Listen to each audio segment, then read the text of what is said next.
मेरा ये पॉइंट इतना है, इसमें हम अपना इंटरेस्ट कैसे बनाए रखे, उसके लिए ये देखना है कि इसमें मेरे लिए क्या चीज है। इसमें दिया तो मुनियों के लिए, लेकिन मेरे को भी यथा योग्य उस डायरेक्शन में आगे बढ़ने के लिए, क्योंकि ये सारे के सारे मेरी साधना में सहयोग देते हैं।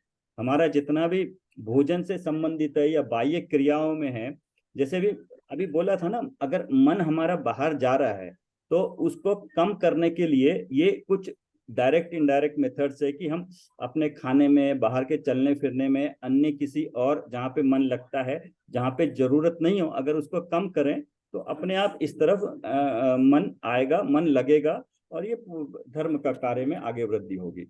तो इसलिए हमारे लिए इसमें बहुत कुछ है, हम भी इसको सीख के अपने जीवन में अपने योग्यता अनुसार, भूमिका अनुसार थोड़ा थोड़ा करना सीख सकते हैं, क्या करना चाहिए सही में। अंतरंग तपों में नाम बताए हैं: प्रायश्चित, विनय, वैयाव्रत, स्वाध्याय, त्याग और ध्यान रूप।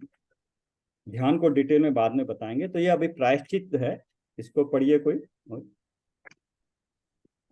प्रायश्चित तप प्रमाद व अज्ञान से लगे दोषों की शुद्धि के लिए आत्म आलोचना और प्रतिक्रमण आदि द्वारा प्रायश्चित करना प्रायश्चित तप है। यह प्रायश्चित नामक अंतरंग तप 9 प्रकार का है, जो इस प्रकार है: आलोचना, आलोचन, प्रतिक्रमण, प्रतिक्रमण, दुभय, तदुभय, विवेक, व्युत्सर्ग, विसर्ग, तप, विसर्ग, तपश्चेद, परिहारों स्थापना, परिहारों स्थापना। स्थापना। आलोचना, प्रतिक्रमण, तदुभय, विवेक, विसर्ग, तप, छेद, परिहार और उपस्थापना, ये 9 भेद प्रायश्चित नामक तप के हैं। तो प्रायश्चित को आलोचना, पहले समझना चाहिए, प्रायश्चित क्या है और क्यों करना चाहिए। प्रायश्चित मतलब, अगर हमने जो व्रत लिए मुनि ने छठे सातवें गुणस्थान में, प्रमाद, प्रमाद होता है छठे गुणस्थान में, और किसी अज्ञान से लगे दोष, जो व्रत उन्होंने लिए हैं उसमें अगर कहीं से दोष लग जाए उनको, कि कुछ ऐसा हो जाए कि उसके दोष लग जाए, वो पूरी तरह न कर पाए वो व्रत, तो उसके लिए ये विधान बताया है कि आप अगर गलती हो गई है तो अपने आचार्य के पास जाके, गुरु के पास जाके बताएं, और वो जो आपको तब प्रायश्चित दे वो उसको करिए आप। तो इसमें तरह तरह के बताएं। पहला आलोचना है, पढ़िए। आलोचना गुरु से अपने प्रमाद को निवेदन करने का नाम आलोचना नामक प्रायश्चित है। प्रतिक्रमण मेरा दोष मिथ्या हो, ऐसा निवेदन करना प्रतिक्रमण नामक प्रायश्चित है। तदुभय कोई अपराध तो अकेली आलोचना से शुद्ध हो जाता है और कोई अपराध केवल प्रतिक्रमण से शुद्ध हो जाता है, किंतु कोई अपराध आलोचना और प्रतिक्रमण दोनों से ही शुद्ध होता है। इसे तदुभय नामक प्रायश्चित कहते हैं। विवेक सदोष आहार तथा उपकरणों का संसर्ग होने पर उसका त्याग कर देना विवेक नामक प्रायश्चित है। व्युत्सर्ग कुछ समय के लिए कायोत्सर्ग करना, मन वचन काय के प्रति ममत्व छोड़ना व्युत्सर्ग नामक प्रायश्चित है। तप अन्न सन आदि तपों का करना तप नामक प्रायश्चित है। छेद दिन, पक्ष, मास, वर्ष आदि के लिए दीक्षा का छेद कर देना छेद नामक प्रायश्चित है। परिहार कुछ समय के लिए संग से निकाल देना परिहार नामक प्रायश्चित है। उपस्थापना पुरानी दीक्षा को छेद कर नवीन दीक्षा देना उपस्थापना नामक प्रायश्चित है। सर ये तो परिहार क्या है? इसमें परिहार दिया है ना, कुछ संघ से समय निकाल के देना। लिए संग से तो शुरू निकाल से अगर देना। देखें हम, शुरू से देखें तो मतलब कोई गलती हो गई है तो गलती हो गई है बता देना। ओके, कुछ गलतियां हो गई, ठीक है, गलती हो गई है, इसका मतलब फिर से नहीं करेंगे। और गलती हो गई है मान लिया तो आलोचना प्रतिक्रमण हो गई, एक एक कर लिया, या कुछ ऐसी हो कि दोनों भी मान लिया, यहाँ तक तो हो गया सिर्फ बोलने से, मानने से हो गया। बट अगर किसी सदोष आहार, मतलब आहार लेते वक्त कोई ऐसा चीज आ गई हो या उपकरणों का संसर्ग हो गया जिसका त्याग हो, उसका त्याग कर देना विवेक नामक प्रायश्चित है। सदोष आहार तथा उपकरणों का संसर्ग होने पर उसका त्याग कर देना। जैसे किसी को खाते वक्त किसी को कोई चीज का अगर संयोग हो गया कि वो बोलेंगे ठीक है आज ये संयोग हो गया, मैं अभी जिंदगी भर इसका त्याग कर देता हूँ, तो इस तरह से वो प्रायश्चित हुआ विवेक पूर्वक। और इसी तरह अभी उपकरण है, उपकरण का क्या कह सकते हैं कि किसी साधु मुनि को किस तरह का उपकरण का संसर्ग होगा, तो वो तो वैसे ही त्याग करे होते हैं। और व्युत्सर्ग, उत्सर्ग और सामायिक एक जैसे लगते हैं ना ये, कि कुछ समय के लिए मन वचन काय के प्रति ममत्व छोड़कर कायोत्सर्ग करना व्युत्सर्ग नामक प्रायश्चित है। व्युत्सर्ग हो गया। और तप, अनशन आदि तपों का करना तप नामक प्रायश्चित है। अंतरंग ये तप तो पहले अनशन आदि भोजन कम करना, इन अनशन आदि तपों का करना तप नामक प्रायश्चित भी है ये। अगर कोई कुछ दोष लग जाता है उसके बाद तप करना ये प्रायश्चित होगा, अदरवाइज तो खाने का तो उनको वैसे ही नियम होता है। छेद है, छेद मतलब दिन पक्ष माह वर्ष आदि के लिए दीक्षा का छेद कर देना, छेद नामक प्रायश्चित है। मतलब वो दीक्षा का छेद कर देना, मतलब बिना दीक्षा के रहना, छेद नामक प्रायश्चित हुआ। परिहार जैसे बोला है उसमें संघ से निकाल देना, संघ में साथ में नहीं रहेंगे तो संघ के जितने भी नियम है पालन नहीं करेंगे, उन सब अपने आप करना पड़ेगा। और अगर वो कुछ दिनों के लिए संघ से बाहर निकाले गए या उनको दीक्षा से अलग कर दिया है तो वापस फिर से उस संघ में मिल जाना उपस्थापना प्रायश्चित हो गया। सर इसमें उपस्थापना प्रायश्चित जो है हम विष्णु कुमार मुनि का उदाहरण ले सकते हैं क्या? जैसे पुरानी दीक्षा उन्होंने जब वात्सल्य अंग के लिए मुनिराजों की रक्षा की थी तो फिर से उनको दीक्षा लेनी पड़ी थी, हाँ ये ये प्रायश्चित हो जोड़ सकता है, सकते हैं। पुरानी दीक्षा हाँ को ये भी सर छेद उन्होंने कर। प्रायश्चित के लिए फिर उनको फिर से दीक्षा दी गई थी हाँ, क्योंकि छेद कर उन्होंने नवीन हाँ दीक्षा देना उपस्थापना नामक प्रायश्चित है।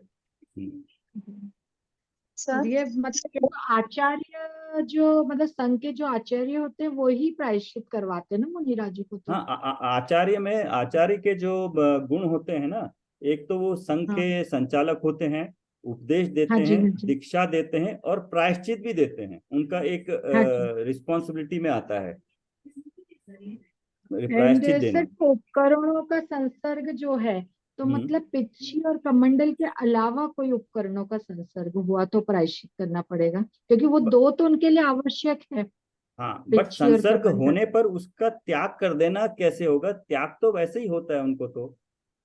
हाँ फिर यही जैसे ना कि ये मतलब थोड़ा सा देखते कंफ्यूजिंग हैं सा इसको है। अलग अलग डिटेल में देखते हैं, क्योंकि ये उनको तो वैसे ही सदोष त्याग आहार है। समझ में आ रहा है कि हम्म। चलो सदोष आहार कोई आहार में मतलब उनका हुआ तो उन्होंने उसका आजीवन त्याग कर दिया फिर हाँ, आहार का तो प्रायश्चित के समझ में लिए। आता है, आहार का तो समझ में आता है कि चलो आज किसी कारण से कुछ सदोष आहार कर लिया तो चलो मैंने ये हाँ छोड़ ही दिया पूरी तरह से, तो इस तरह से हो सकता है। लेकिन उपकरणों का संसर्ग होने पर उसका त्याग कर देना, उनको सारे ये उपकरणों मैं का तो वैसे ही त्याग होता है। और इनका पिछी कमंडली का तो वो त्याग कर नहीं सकते हैं उसको, तो वो तो बहुत हाँ जरूरी जी। उपकरण है उनके तो, शुद्धि और उसके लिए अहिंसा के लिए, और एंड उनका संसर्ग सर भी नहीं ये कहला भी सकता। हाँ सर एक जो 7वें नंबर का है छेद प्रायश्चित, तो ऐसा कोई सुना है कि आपकी किसी की ने दीक्षा का छेद करके उनको प्रायश्चित की दीक्षा छोड़ी हो उन्होंने, मतलब छोड़ना पड़ा हो प्रायश्चित के लिए? ऐसा तो मतलब अपने आगम में कहीं उदाहरण सुनने में नहीं आया। बट ये हो सकता है, करके दिया होगा कहीं पे, लेकिन उसमें मेन बुक में शायद कहीं पे हो, कोई ना कोई एग्जाम्पल होगा। बट ऐसा हो सकता है, कुछ दिन के लिए उनको दीक्षा का हाँ छेद जी। दे दिया। अब दीक्षा का छेद करना मतलब क्या, उनको जो दीक्षा तो ऑलरेडी दे चुके हैं तो दीक्षा अपने संग से निकालेंगे या उनको मुनि नहीं मानेंगे, क्या करेंगे? दीक्षा का छेद कर देना हाँ इसमें दो ये दिन लिखा के है ना लिए। दिन के लिए पक्ष माह वर्ष मतलब कुछ भी टाइम पीरियड हो सकता है वो, तो टाइम छेद पीरियड तो कर ठीक है। देना। दीक्ष ये भी सर थोड़ा सा इसको पूछना देखते हैं, पड़ेगा। मेन बुक में देखते हैं इसको फिर से, हाँ, जो मोक्ष डाउट जो मेरे है। पास बुक नहीं है, वो मोक्ष शास्त्र। नहीं, मैं देखता हूँ उसको क्या कहना चाहते हैं। सर एक ये जो व्युत्सर्ग में जो कार्योत्सर्ग है, हम्म कार्योत्सर्ग मतलब तो ध्यान हो गया। सामायिक सामायिक नौका सामायिक जो हाँ बोलते भाई। हैं, सामान्य में सामायिक जो मुनि करते हैं, मन वचन काय की क्रिया के द्वारा मन वचन को स्थिर करके काय के प्रति ममत्व को छोड़ना, इसको नहीं सामायिक सर, वो बोलते हैं। ऐसे बोलते हैं ना, बस का काउत्सर्ग करना है, कार्योत्सर्ग करना है, वही हुआ हाँ, कायोत्सर्ग, यस, मतलब। कायोत्सर्ग करना। हाँ, कायोत्सर्ग जैसे मतलब हम कहते हैं ना ध्यान तो ये कि, अलग हो गया ना सर, हाँ, ध्यान और कार्योत्सर्ग तो अलग हो गया ना। ध्यान और कायोत्सर्ग अलग है बिल्कुल। हाँ ठीक। ध्यान तो अभी इसके आगे आएगा, अभी तो हम ये किस पे हैं, अभी तो हम प्रायश्चित तप है, ये अंतरंग तप में ये पहला है पॉइंट, और ध्यान है छठवां पॉइंट है, आखिरी वाला पॉइंट है। जी सर, ठीक है। ठीक है, ठीक है, इसको कंप्लीट करते हैं, उसके बाद आते हैं तो ये डाउट्स क्लियर हो जाएंगे। अभी एटलीस्ट हमें ये वर्ड्स भी पहले मालूम तो पढ़ रहे हैं, वैसे हमने इसको 26 जुलाई को पढ़ा हुआ है, एक बार पढ़े हुए हैं, फिर पढ़ रहे हैं। हाँ जी। ठीक है। कायोत्सर्ग वैसे सर जनरली हम करते हैं ना कि जैसे कोई हम पूजा पाठ करने के बाद भी, या चलो अभी कायोत्सर्ग कर लें तो 9 बार नमोकार मंत्र बोल लेते हैं, तो मन वचन हाँ काय को स्थिर करके नमोकार मंत्र बोलते हैं, तो अपना ध्यान वहां से हट के एक तरह से कायोत्सर्ग कहते हैं, काय के प्रति ममत्व हटाना। कोई कुछ रितु कह जी, रहे? आप पढ़ेंगे? हाँ जी, हाँ जी। अम, विनय तप। प्रायश्चित की चर्चा के उपरांत अब विनय तप की बात करते हैं। ज्ञान दर्शन ज्ञान दर्शन चारित्रोपचारा। चारित्रोपचारः। ज्ञान विनय, दर्शन विनय, चारित्र विनय और उपचार विनय, इस प्रकार ये 4 प्रकार का विनय तप है। ज्ञान विनय निश्चय विनय है, ज्ञानी की विनय उपचार विनय है, दर्शन विनय निश्चय विनय है और सम्यक दृष्टि की विनय उपचार विनय है। मतलब हम ज्ञानी की जो विनय करते हैं उनको इन्होंने उपचार विनय में लिया है, ज्ञान विनय को निश्चय विनय में लिया है, दर्शन विनय भी निश्चय विनय है और सम्यक दृष्टि जीव की जो हम विनय करते हैं वो उपचार विनय में लिया है। चारित्र की विनय निश्चय विनय है और चारित्रवंतों की विनय उपचार विनय है। इस प्रकार ज्ञान दर्शन चारित्र की विनय, निश्चय विनय और इसके धारक देव गुरुओं की विनय उपचार विनय, मतलब यहाँ दोनों को व्यवहार और निश्चय से अलग अलग बताया है कि हम सम्यक दृष्ट दर्शन की चारित्र की, और इसको तो हम निश्चय से मानेंगे, पर जो उसका पालन कर रहा है, जो सम्यक दृष्टि जीव है, उसके उसकी विनय यदि करेंगे तो हम व्यवहार से करेंगे। मतलब इसमें कंपैरिजन दिया हुआ है, मतलब ये आया है ज्ञान दर्शन चारित्र की विनय, निश्चय विनय और इसके धारक देव गुरुओं की विनय उपचार विनय। हाँ, यस, विनय उसके तब प्रति तब। दर्शन ज्ञान और चारित्र के प्रति हमें विनय होना चाहिए, तभी वो निश्चय विनय कहलाएगी।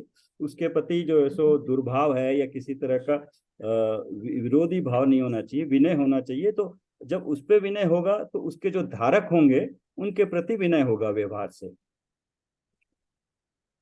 सर जैन दर्शन में कितना सब कुछ अच्छा है ना, मतलब ये सब हम यदि अच्छे से फॉलो करें तो मतलब जीवन बहुत एकदम समता पूर्वक, और ये मतलब विनय प्रायश्चित, मतलब डे टू डे लाइफ में यदि हम इसको मतलब व्यवहार में ही निभाना शुरू करें यस। तो मुझे लगता है कि मतलब फिर हाँ, जो हमारा स्वरूप होगा वो बहुत अलग होगा, यदि हम इसको 100% मतलब निभाते हैं ईमानदारी से तो। हाँ, हाँ, पूरे हर हर हर एक स्टेप के लिए, हर किस तरह से अच्छा। जैसे जीना है, वो चार जो बताए थे ना, सभी जीवों के प्रति दया और हाँ। कारुण्य भाव, प्रमोद और समता भाव, वो कैसे जीवों के प्रति कैसी कैसी परिस्थितियों में, वो एक बहुत अच्छा है। और बाकी अपने खाने पीने के बारे में, शरीर के बारे में अगर वो पालन करते हैं तो अपने आप कैसे उससे हाँ। उसमें प्रवृत्ति कम होने से इसमें कैसे अपने आप ध्यान लगता है, मन वचन काय से किस तरह से स्वाध्याय में ध्यान लग सकता है, और अपना वो तप का रूप धारण कर लेता है। फिर अगर हम खाना पीना ही अगर इसको इस पॉइंट ऑफ व्यू से लेते हैं तो वो भी तप हो हाँ जी। जाता है। नहीं सर, वो मतलब फर्क तो पड़ता है, हम जब पढ़ते हैं या हम कुछ इस तरह से करते हैं तो मतलब जो थोड़ा बहुत भी हमारे में शुद्धता आती है, तो उसका हमारे व्यवहार पे, अभी तो मतलब व्यवहार पे ही बोल सकते हम, क्योंकि हम समझते इतना सौ पर का भेद नहीं कर पा रहे हैं, पर मतलब बहुत फर्क पड़ता है। तो यदि हम व्यवहार में ही करते करते निश्चय तक पहुंच ही सकते हैं सर, क्योंकि हमको व्यवहार से जब इतना अच्छा लगता है, तो जब निश्चय से सब कुछ होगा तो मतलब फिर तो बात ही अलग है। यस और यस। मतलब ये तो अपन जो पढ़ रहे हैं उससे ही बहुत फर्क पड़ा है सर, 3 साल के पहले ये सब कुछ नहीं था बिल्कुल भी। तो अच्छी बात है ना, तो एटलीस्ट मैं तीन। कुछ हाँ कहना नहीं चाहूंगी। नहीं। हाँ जी। हाँ ये कहिए। अपने पढ़ने के बाद अपनी जो मतलब दृष्टि हो गई है वो थोड़ी ऐसे अलग टाइप की हो गई है। अभी जो यहाँ पे नॉर्मल जो सब लोग होते हैं उसके साथ में थोड़ा मिक्स होना वो थोड़ा सही नहीं लगता है। सब मतलब अपने ग्रुप वाले सब इतने दूर दूर है, तो कहीं किसी से लोकल में ऐसे नहीं लगता है कि कोई है कि भाई जाए उससे मिले थोड़ी बात करे, थोड़ी तत्व चर्चा हो जाए, कुछ हो जाए। तो वही है कि इधर वाला जो अपना ग्रुप होता है ना उधर में ज्वाइन होना मतलब इतना अच्छा भी नहीं लगता, और उनको भी लगता है कि क्या थोड़ा अलग ही है, कि क्या कहीं मिक्सअप भी नहीं होते जिनको वो हाँ थोड़ा सा मतलब मतलब अपने यहाँ पे मतलब सब थोड़ा अपन अलग अलग हो गए ना। कोई एक जन थोड़ा एक एक पास में होते तो भी मतलब काफी अच्छा रहता। नहीं, हम पास ही है, टेक्नोलॉजी इतनी है, हम पास ही हाँ है। नहीं वो बात सही है, वो बात सही है। अभी देखिए 8:15 पे सब लोग इकट्ठे ही होते हैं ना, हमें ज्यादा हाँ पास भी नहीं होना अपन है, जैसे पास में लोकल ज्यादा वाला होंगे तो बोल राग रहे हैं, द्वेष ही बढ़ने वाले हैं। अपन जहाँ रह रहे हैं ना वहां पे अपने को जो हाँ, जैसा भी चल रहा नहीं है अपन होता वहां पे ये है, मिक्स मुझे होना अच्छा हैदराबाद लगता का है। तो हैदराबाद का तो सर का पता नहीं है कि वहाँ मुमुक्षुओं और इनका सबका क्या है स्वाध्याय का। बाकी इधर नॉर्थ इंडिया साइड इतना नहीं है, तो मतलब हम्म। यहाँ सिर्फ मतलब पूजन और इसी को ही धर्म मानते हैं।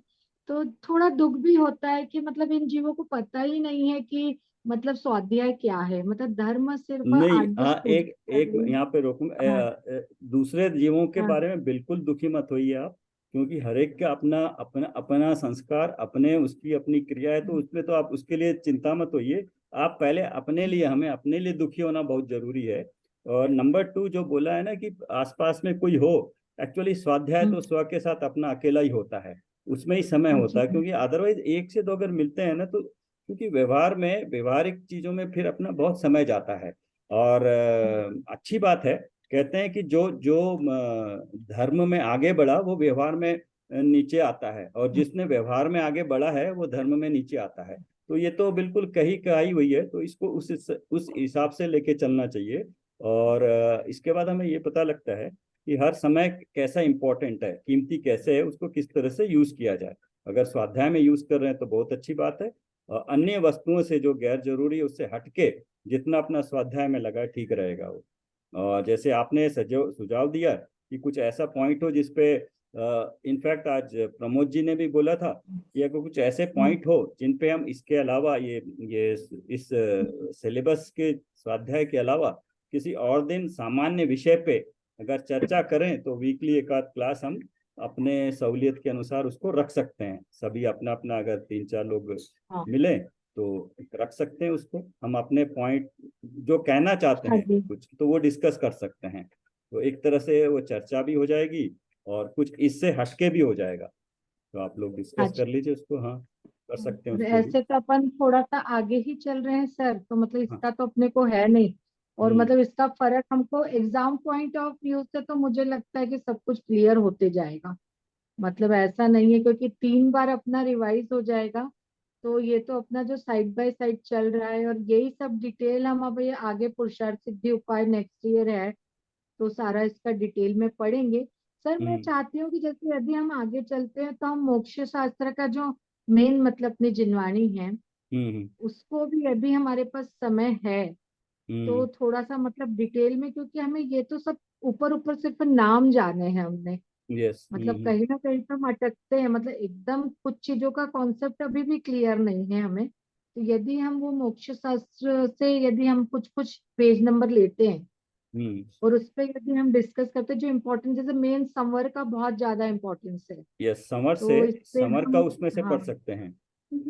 हाँ, तो सर समर। मैं अभी मंदिर हाँ जब भी मंदिर से जाऊंगी लेके आऊंगी वो, फिर स्टार्ट करते सर। मुझे थोड़ा 2-4 दिन का टाइम दीजिए इसमें, हाँ हाँ, आप ला क्योंकि लीजिए, मंदिर बाकी में लोग भी तो मोक्ष शास्त्र ला लीजिए। मोक्ष शास्त्र ओरिजिनल ग्रंथ है, बहुत मोटा ग्रंथ है, उसमें हम समर के ऊपर फिर से पढ़ेंगे तो हमें ये कई सारे उसमें काफी डिस्क्रिप्शन दिया है, अच्छा खासा डिटेल दिया है, हाँ।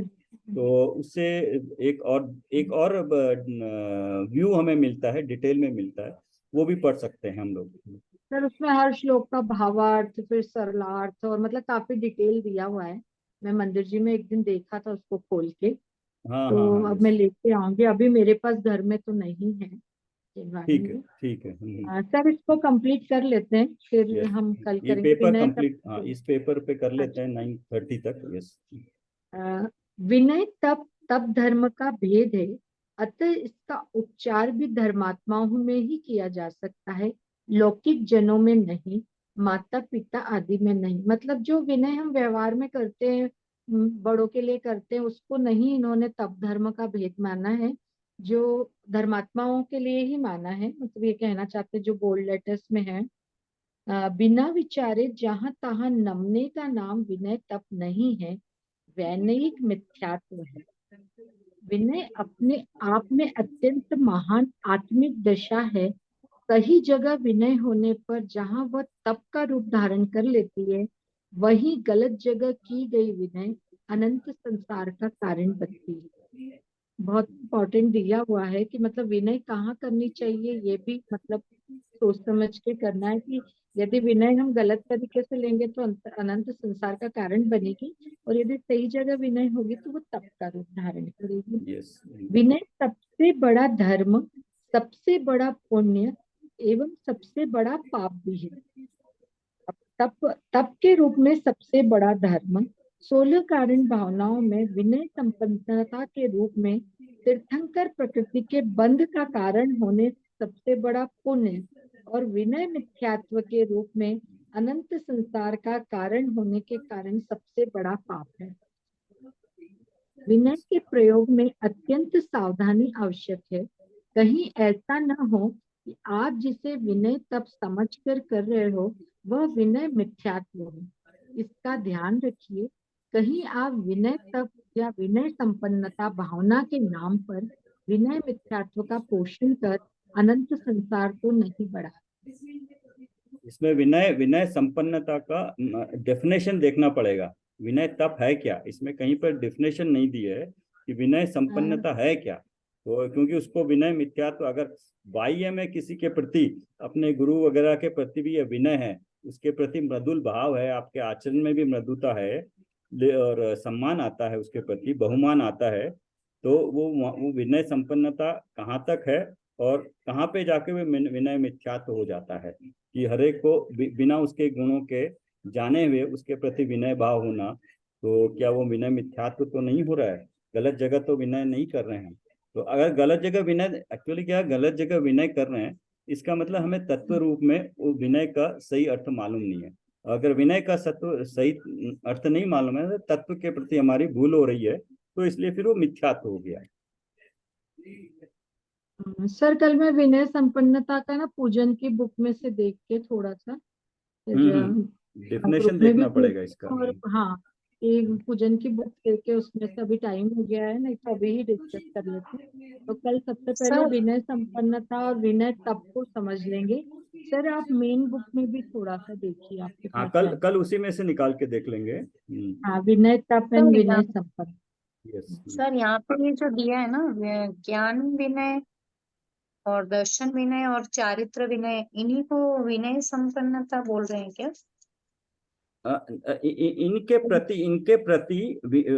प्रति भी प्लस तत्व ज्ञान के प्रति भी, सही तत्व ज्ञान के प्रति भी, जो हमारी विनय मतलब उसके प्रति बहुमान आना, उसके प्रति हमारे भाव इस तरह के होना, एक तरह से अनुमोदना होना, उसको मानना कि ये सही है, इस तरह सही है करके हमारे आचरण में भी इस तरह से आना, मन वचन काय में भी, और मन से भी ऐसे मानना। तो सही तरीके से मानना और बाह्य में वैसी क्रिया होना, उस तरह के भाव होना, उस तरह से विनय हो सकती है। बट वो सर डिफरेंट ये फाइन उपचार डिफरेंस का क्या कहाँ पर है? मतलब है यहाँ पे? हाँ? यहाँ पे उपचार विनय, उपचार का क्या मतलब हुआ? उपचार से मतलब फॉर्मेलिटी के लिए। अच्छा। उपचार से मतलब एक दूसरे को जैसे गुरु हम लोग एक दूसरे को साधर्मी को इतना शायद विनय ना करें एक दूसरे के प्रति, लेकिन आप देखना जितने भी गुरु होते हैं वो अपने मुनि महाराज होते हैं, वो अपने गुरु के प्रति उनको इतना विनय होता है कि वो हर हर उपदेश, कोई ऐसा कार्य होगा तो शुरू में और आखिर में अपने गुरु की जय वो अपने मुंह से बोलते हैं। उनके प्रति उनका बहुमान इतना होता है। तो इसलिए क्या है ना, इसका उपचार भी धर्मात्माओं में ही किया जा सकता है कि वो उन्हीं के प्रति ये क्योंकि मुनियों के बारे में है ना, तो विनय तप, ये तप भी उन्हीं के लिए होगा। हमारे माता पिता के प्रति जो हमारा विनय होता है, रेस्पेक्ट होता है, वो नहीं कहलाएगा, विनय तप वो नहीं विनय कहलाएगा। मिथ्यात्व में आएगा वो सर। हाँ, विनय मिथ्यात्व नहीं, वो आचरण है, लौकिक आचरण है, सदाचार में आ जाएगा, लेकिन तप में नहीं आएगा। हाँ यही है ना, वो करना तो है लेकिन उसको करके उसको विनय तप नहीं मानना है, ये गलती वहां हो जाएगी। विनय मिथ्या तो वहां होगा कि सदाचार को सामान्य लौकिक दृष्टि से करके करना तो है लेकिन उसको विनय नहीं मानना, विनय तप नहीं मानना है। खासकर तप तो वैसे ही नहीं मान सकते, तो इस दृष्टि से उसको विनय तप नहीं मानना चाहिए, तब विनय मिथ्यात्व हो जाएगा। उसको सामान्य आचरण मानेंगे, सदाचरण मानेंगे, लौकिक आचरण मानेंगे, वहां तक ठीक है, उपचार से। सर ये यहाँ पे सर जितने भी सब बताए गए हैं ये सब क्या मुनियों के लिए बताए गए हैं सारे? देखिए समर और निर्जरा किसको होती है, और इस तरह के खासकर तप किसको होते हैं, मुनियों को ही होते हैं ना ये सारे। क्या कह रहे हैं सर? तप तप किसको होते हैं, उत्तम उत्तम धर्म। देखिए हमने पहले पढ़े ना उत्तम धर्म धर्म वगैरह। हाँ उत्तर, हाँ हाँ मुनियों को होते हैं। तो जितने भी हमने ये पॉइंट पढ़े थे, वो धर्म और ये परिचय जय और चारित्र, ये सारे उत्तम भी हैं और मुनियों के लिए हैं, और वो हो रहा है संवर के लिए। संवर के बाद निर्जरा होती है, मतलब वो तो करना ही है, उसके आगे जो तप करेंगे तो वो जो पहले कर चुके हैं वो मुनि, वही मुनि तो आगे निर्जरा करेंगे। जिसने वो संयम संवर ही नहीं किया उसकी निर्जरा कैसे होगी। तो इसका मतलब ये हो कि आगे की प्रक्रिया है, मुनियों के लिए ही है ये। ठीक है सर। सर थैंक मैं यू। ये अपना पूजन की बुक लाई हूँ, 4 लाइनें विनय संपन्नता के बारे में पढ़ती हूँ, पढ़िए। डिस्कस कल करेंगे। देव तथा गुरु राय तथा तप संयम शील व्रताधिक धारी, पाप के हारक काम के क्षारक शल्य निवारक कर्म निवारी, धर्म के धीर कषाय के भेदक पंच प्रकार संसार के तारी, ज्ञान कहे विनयोस्क कारक भाव धरो मन राखो विचारी। मतलब देव और गुरु वो जो तप संयमशील और व्रत के धारी हैं, पाप को हराने वाले हैं, शल्य निवारक कर्म निवारी, मतलब वो इस संवर से ही इसको रिलेटेड किया है। धर्म के धीर कषाय के भेदक है। ऐसे 5 प्रकार के जो संसार के तारी हैं, हमको उनकी विनय करना चाहिए। मतलब ये जो 16 कारण भावना में 16 अर्घ दिए हुए हैं पूजन में, तो ये 4 लाइनें दी हुई है तो उसमें। इसमें सिंपल लैंग्वेज में ये हो गया कि जो पंच परमेष्टि है वो सही अच्छा। तरीके से विनय करने लायक है, क्योंकि वही वही कर्मों के समाप्त करे हुए हैं, वही हमें जो है सो सही मार्ग दिखाते हैं। तो जो भी जितने भी अभी आपने डेफिनेशन दिखाई हैं, गुण दिखाए हैं, वो सारे पंच परमेष्टि में ही मिलते हैं। तो उसमें गुरु आचार्य उपाध्याय साधु भी आ गए हो। सर ये मतलब इसकी जयमाला में भी ये 2 लाइनें हैं। मन वचन काया शुद्धि पूर्वक रत्नत्रय आराध ले, तप का आदर परम विनय संपन्न भावना साध ले। मन हम्म वचन काया की शुद्धि पूर्वक जिसने रत्नत्रय को आराधा है, तप हम्म। का आदर विनय, मतलब विनय संपन्न भावना वो कहलाएगी, उनका विनय करना। मतलब सम्यक दृष्टि जीव का हम विनय करेंगे तो निश्चय से वही विनय संपन्नता कहलाएगी। जयमाला की 5वीं 6वीं लाइन है, मन वचन काया शुद्धि पूर्वक रत्नत्रय आराध ले, तप का आदर परम विनय संपन्न भावना साध। यस। ठीक है, मतलब सम्यक दर्शन मिनिमम वहां से शुरू होता है अगर माना जाए तो। कल सर ठीक है। थोड़ा सा मोक्ष शास्त्र में से कर लेंगे इसको, यस, ठीक है, ठीक है। एंड राखी जी, आपको जो छूट गया आपका, आप एक बार उसको सुन लीजिए या रीड कर लीजिए, वो और जो भी कुछ उन्होंने पॉइंट आता छोड़ है दिया आप है, ग्रुप में पहले डाल दीजिए। उन्होंने छोड़ तो दिया है, अगर चले गए थोड़ा, हैं। अच्छा चले गए, उनको फिर हाँ। बता देंगे, क्योंकि सर अपन ही दोनों बच्चे हैं शायद। ठीक है, अभी जिनवान। चलिए, और जिनवानी कोई स्तुति पॉइंट कर आपका? लेते हैं। और कोई पॉइंट? नहीं बस सर, अब तो थोड़ा सा बिजी चल रहा है तो इतना नहीं हो पा रहा है। बस कुछ ना कुछ रहता, यही तो है ना, फैमिली में रह के ये सब कुछ नहीं होता है। एंड सर वो आपका, मैंने, सर आप रिकॉर्डिंग बंद कर दीजिए, फिर मैं बताती हूँ।